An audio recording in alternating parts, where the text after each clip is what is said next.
नमस्कार दोस्तों, आज हम भीष्म साहनी द्वारा लिखित कहानी चीफ की दावत पर चर्चा करेंगे। भीष्म साहनी की ये कहानी चीफ की दावत बेहद मार्मिक और दिल को छू जाने वाली कहानी है। अच्छाई, बुराई, स्वार्थ और निस्वार्थ, संस्कृति और वातावरण को उद्घाटित करती ये कहानी बेमिसाल है। ये कहानी स्वार्थ, प्रदर्शन, समर्पण और निस्वार्थ आदि बिंदुओं पर अपनी यात्रा तय करती प्रतीत होती है। बेटा अपने स्वार्थ के लिए अपनी माँ का किस तरह से उपयोग करता है, ये बात इस कहानी में उठाई गई है। ये कहानी आज की पीढ़ी के स्वार्थ का पर्दाफाश करती है। फिर भी माँ का व्यवहार बेटे के प्रति क्या होता है, ये देखकर बड़ों के प्रति आदर भाव जागृत हो उठता है। इस कहानी में भीष्म साहनी जी ने मध्यम वर्गीय समाज के खोखलेपन तथा दिखावटीपन को दर्शाया है। उनके द्वारा रचित ये कहानी आज भी उतनी ही प्रासंगिक है जितनी उस समय थी। शिक्षित पीढ़ी का अशिक्षित आचरण। बच्चे जब बड़े हो जाते हैं, उन्हें समाज में कामयाबी हासिल होती है, एक मकाम, एक मर्तबा मिलता है, तब ये बच्चे अपने अनपढ़ और बूढ़े माता पिता को लोगों के सामने, दुनिया के सामने पेश करने में शर्म महसूस करते हैं। भले ही उस बच्चे की पढ़ाई के लिए पिता ने कई रातें सिर्फ पानी पीकर ही क्यों ना गुजार दी हो और माँ ने अपना मंगलसूत्र तक क्यों ना बेच दिया हो। बच्चे अपनी सुख सुविधा के लिए अपने माँ बाप को छोड़ देते हैं। वो ये तक भूल जाते हैं कि आज जिस समाज में वह रह रहे हैं उनकी बदौलत है। अपने बच्चों को काबिल बनाने के लिए माता पिता अपना सब कुछ समर्पित कर देते हैं। उनका पूरा जीवन अपने बच्चों की खुशी के लिए बलिदान में व्यतीत हो जाता है।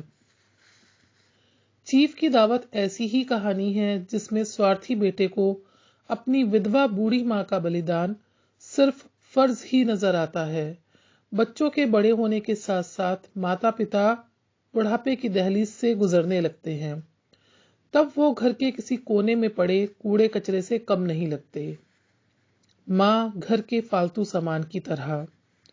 कहानी में लेखक ने एक बूढ़ी माँ के दर्द को बड़ी ही मार्मिकता से उभारा है, जो अपने बेटे और बहू को घर के किसी फालतू सामान से कम नहीं लगती। श्यामनाथ दफ्तर में नौकरी करता है। वह धीरे धीरे तरक्की की महत्वाकांक्षा रखने लगता है। अपनी महत्वाकांक्षा की पूर्ति के लिए वह विदेशी चीफ की खुशामद करता है। श्यामनाथ चीफ को अपने घर दावत पर आमंत्रित करता है। श्यामनाथ के घर में उसकी पत्नी तथा बूढ़ी माँ है, लेकिन वो अपनी माँ की अनावश्यक सामान की तरह उपेक्षा करता है। वो अपनी निरक्षर व बूढ़ी माँ को कहीं छुपाना चाहता है। वो सोचता है कि चीफ उसकी माँ के साक्षात से नाराज न हो जाए, इसलिए वो अपनी माँ को चीफ के आने से पहले ही अपनी कोठरी में भेजने को कहता है। वह अपनी पत्नी से कहता है, नहीं, मैं नहीं चाहता कि इस बुढ़िया का आना फिर से शुरू हो। पहले ही बड़ी मुश्किल से बंद किया था। माँ से कहो जल्दी से खाना खाकर शाम को ही अपनी कोठरी में चली जाएं। मेहमान कहीं 8 बजे आएंगे, इससे पहले ही अपने काम निपटा लें। श्यामनाथ इसलिए भी माँ को चीफ की नजरों से बचाना चाहते हैं कि कहीं माँ का ग्रामीण स्वभाव उसकी तरक्की के राह में रुकावट न बन जाए। माँ के दर्द की अनकही कहानी। श्यामनाथ अपनी तरक्की के लिए अपनी माँ को अकेलेपन का शिकार बना देता है। वो उसके द्वारा किए गए बलिदान को भी नहीं समझता।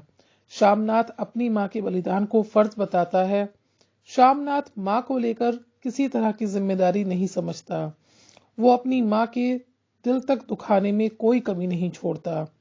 जब वो अपनी माँ को छुपा नहीं पाता तो झूठा प्रदर्शन भी करता है। वो सोच रहा है कि कहीं माँ का साक्षात्कार चीफ और उसके साथ आए लोगों से ना हो जाए। श्यामनाथ पुरानी पीढ़ी के त्याग के प्रति कृतघ्न है। उसकी माँ ने जेवर बेचकर इस काबिल बनाया कि वो दुनिया में सर उठाकर जी सके, लेकिन वो उसके उल्लेख मात्र से तिलमिला उठता है।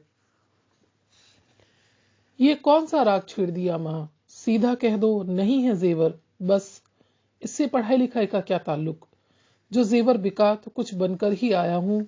माँ द्वारा किए गए समर्पण को वह चंद रुपयों में तोलता है। वो अपनी माँ द्वारा किए गए बलिदान को भूल गया। श्यामनाथ पूरी तरह से पश्चिमी सभ्यता के रंग में रंग चुका है। वह अपनी माँ से कभी बात नहीं करता, उसके पास कभी 2 घड़ी बैठता नहीं, उसकी दिलजोई नहीं करता। वो अपनी माँ के साथ हमेशा संवेदनहीन व्यवहार करता है। माँ बेटे के व्यवहार से हमेशा डरी सहमी रहती है। वो बेटे के हुक्म का पालन हमेशा अपनी मर्जी के खिलाफ करती है। चीफ श्यामनाथ की वृद्ध माँ से हाथ मिलाता है। उसे श्यामनाथ की बूढ़ी माँ बहुत अच्छी लगी। चीफ ने माँ के हाथ की बनी फुलकारियां देखी जो उसे बहुत पसंद आई। श्यामनाथ ने अपनी स्वार्थ पूर्ति के लिए साहब को नई फुलकारी बनाकर देने का वादा किया। माँ बेटे के सामने अपनी मजबूरी बताती है, लेकिन बेटे ने उसकी तरफ कोई ध्यान नहीं दिया और चीफ को कहा कि माँ आपके लिए फुलकारी बना देगी।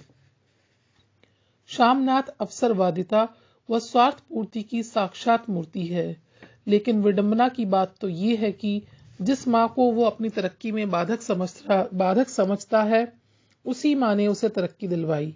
श्यामनाथ मध्य वर्गीय समाज का एक स्वार्थी तथा लालची इंसान है। वो अपनी स्वार्थ पूर्ति के लिए अपनी माँ के दिल को दुखाने तक से परहेज नहीं करता। वो पश्चिमी सभ्यता के रंग में इतना रंगा हुआ है कि अपनी माँ को काम करने के लिए मजबूर करता है।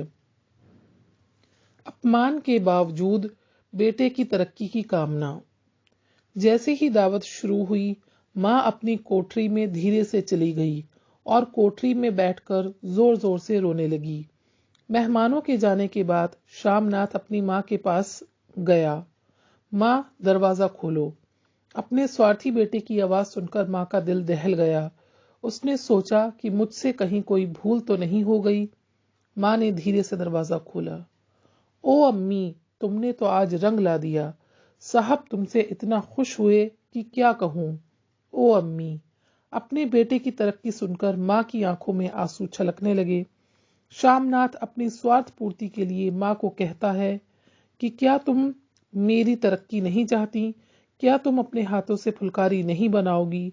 श्यामनाथ की बातें सुनकर बेबस माँ ममता की मूरत बेटे की तरक्की के बारे में सोचकर अपनी लाचारी भूल गई। निष्कर्षतः यह कहानी चीफ की दावत आज भी उतनी ही प्रासंगिक है जितनी कि उस समय थी। यह कहानी युवा पीढ़ी पर करारा व्यंग्य है, जो अपनी झूठी शान के लिए अपनी माँ के दिल को दुखाता है, उस पर चोट पहुंचाता है, जिसको माँ किसी के सामने बयान भी नहीं कर पाती। युवा पीढ़ी अपने माता पिता को अपनी सफलता के मार्ग में बाधा समझती है तथा बुजुर्गों की चाहे अनचाहे प्रत्यक्ष तथा अप्रत्यक्ष रूप में उपेक्षा करते हैं।